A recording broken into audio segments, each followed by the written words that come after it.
Hi there, Prairie Plant Girl here. I'm going to be growing my own sweet potato slips. At least that's the plan.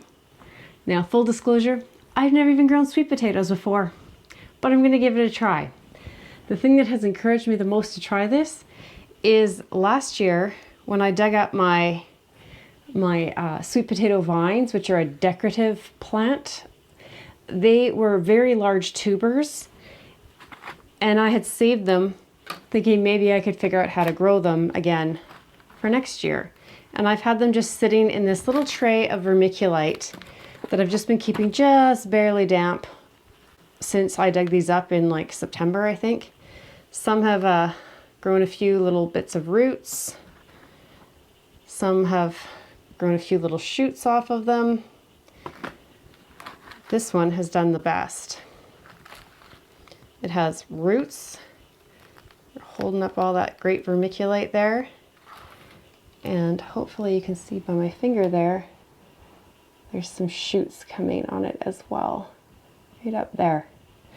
And I wasn't even thinking they were ready to grow yet, and then one day I went to just check how damp they were, and I realized they're shooting. So that, well, I better see what to do, because I'd actually really like to grow sweet potatoes to eat. So these are in the same family, just that one has been grown and bred to have good flavor, and one has been grown and bred to have a superior looking vine. So that's the only difference. This happens to be Margarita. And that's what I had planted last year and dug up. These I'm hoping to grow for decoration. And then these, I don't know the variety. I picked them up at the grocery store and they just said sweet potato on the bag, but I've been eating a few out of the bag, and they're a good tasting sweet potato. They're one I would like to have for myself, and I thought this is a good opportunity to try and grow some slips myself. Because here, I find a lot of things like slips and that, unless you can get them at your local nursery, which I've never personally seen them at my local nurseries, maybe they have them. But if you're getting the slips through mail order for something like a sweet potato that takes a very long growing season, by the time it's safe for them to ship them out to us here in Saskatchewan, Canada, you've lost a good month or so of your growing season already. So I thought I would just give it a go and try and get some slips myself. Because unlike a regular potato where you would plant the tuber, a sweet potato, you're growing a slip, which is just like a bit of stem and leaves with a little bit of roots on the bottom. And you get them started off of the tuber. So I have kind of two stages on the go here, just by mistake, great mistake, I guess. So what I'm gonna do is, this would have been the first stage where you just keep your sweet potato tubers just in a warm, moist environment. And they don't actually need the vermiculite from what I've read, but that's what seemed to work to keep the moisture, I think. And it's supposed to be quite moist. I have notes written here. What is it? So this stage would have been called conditioning, and it says to place the roots in trays without soil in a warm, moist, light space for 2 to 4 weeks. Now these have been sitting here for months, so obviously the conditions weren't ideal, but it still worked. It says they should be about 24 to 29 degrees Celsius and around 95% humidity. So that's why I think that vermiculite made a difference, because I have tried to save roots before. This is probably the largest looking thing of anything I've ever tried to save before. I don't know how well you can see it there. Like a white page there. So it's maybe as thick as my thumb and about as long as a finger, or a little longer, I guess. And usually anything like this has just shriveled right up on me and shown no signs of having any viability. Whereas this fall when I stored them, and I mean, I got some pretty good sized roots came out of there. I just couldn't believe how big they were. And I set them in this tray with this little bit of damp vermiculite. And I think that made all the difference for me. So like I said, that's the first step, is just warm, bright, and very humid. And then the next step is to actually plant them. So once they've gone through that conditioning stage, which like I said is only supposed to be for a few weeks, then you're supposed to take them and just plant them in soil. And it sounds like you don't really need to cover them so much. There's differing opinions on that, but some say cover them, some don't. And so I just have a tray of some moist soil here, and I'm just taking these and I'm just going to kind of just nestle them down. You plant them horizontally. So This one has some shoots on it starting as well, if you can see, and then roots down at the rooting end. And apparently that's how they are. One end will be more roots and one end will be more shoots. So ends that have the roots on them, I'm going to try and put a little bit more soil over the root there. And then I have these couple more, which it looks like this one has a little tiny shoot coming. So hopefully I haven't left, these have been sitting like this with these shoots for a while here while they waited, because really I don't want to have these too big too soon. Now why is it I have a bigger tray but they're not fitting as well?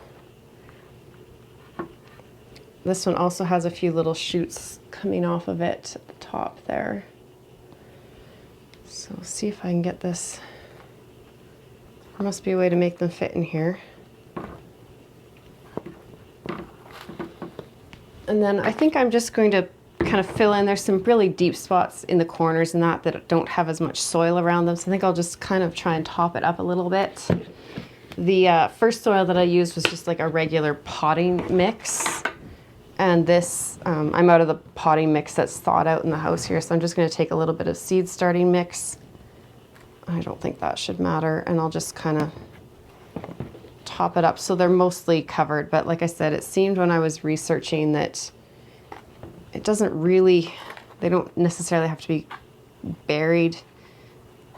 They just need to have some of that soil around them, I guess, to encourage rooting, which they were doing in the vermiculite. So I probably could have left them in there, I'm not sure. But try and get them going here.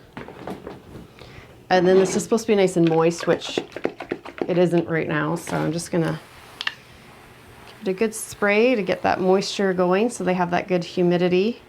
So this is now that second step. So the first step I was talking about that these ones had already been through, that was called the conditioning stage. And now we're at the sprouting stage. So this stage, you need that same like bright space with high humidity, but now you're going to need to make sure that you have 12 inches of head space, it says, because the sprouts will come up and they need that extra room to grow above the tray, whereas before they were just sitting in the tray, just staying moist. So you place them almost touching. Mine might be touching a little bit in some places, but we're gonna say they're good. It says to cover barely on these notes. Now some of them that I saw, they weren't covered completely, so I think some of these are covered completely, some aren't. I might come back later and cover them up more. It says to keep the compost damp the whole while, or the potting soil damp the whole while they're in here, and just make sure that they're not sitting in soggy water. My tray doesn't actually have drainage holes, so I'll have to be really careful about that. And it says to add nutrients after sprouting begins if they don't already have sprouts from the conditioning period. So mine have some sprouts, so I'm thinking I should add a little bit of a fertilizer.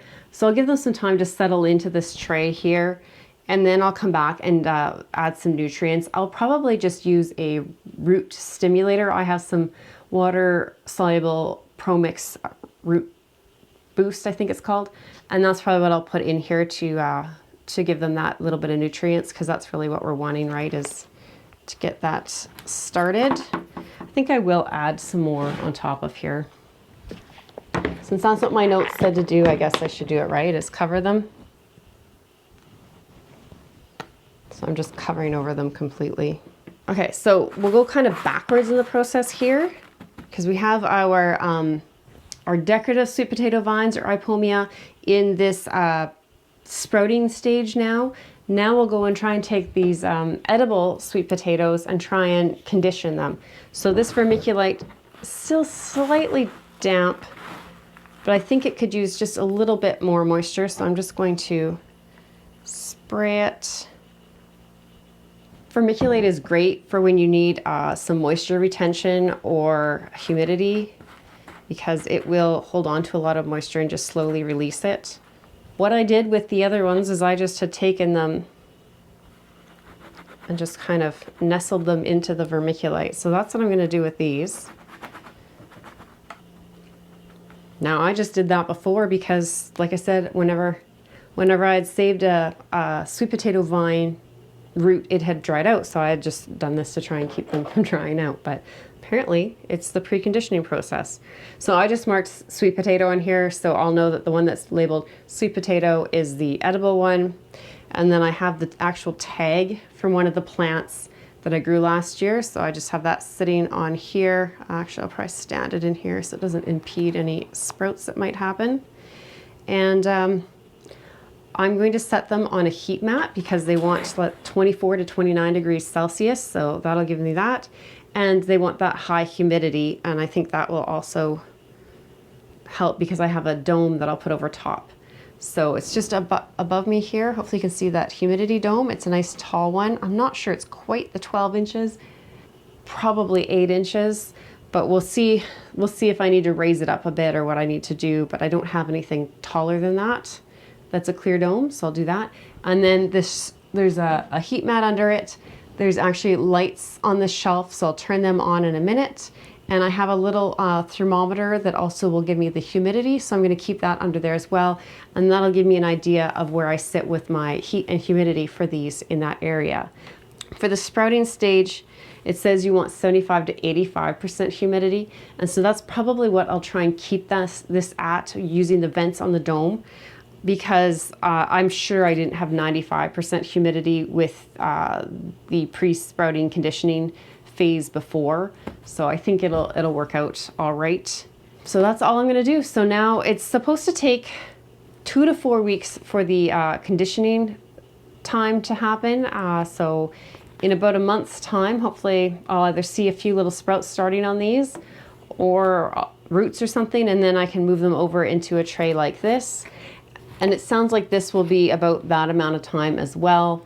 So that should give me a good turnaround time. So once I have something to change, probably in about a month's time, I'll bring you back and we'll have a look at these again and see how successful I am in this endeavor to grow my own sweet potato vine. So here's my heat mat. It's nice and warmed up. Set my sprouting tray, my conditioning tray. Down. I'm going to close the vent that's directly over the conditioning tray and leave the vent open that's over the sprouting tray, so hopefully that'll kind of regulate the humidity a little bit in those areas. And then the last thing to do is turn on the lights. So that'll be really fun to see what comes of this. I'm excited to try it and excited to bring you along for it. Wish me luck, and we'll see you in the next one. Bye.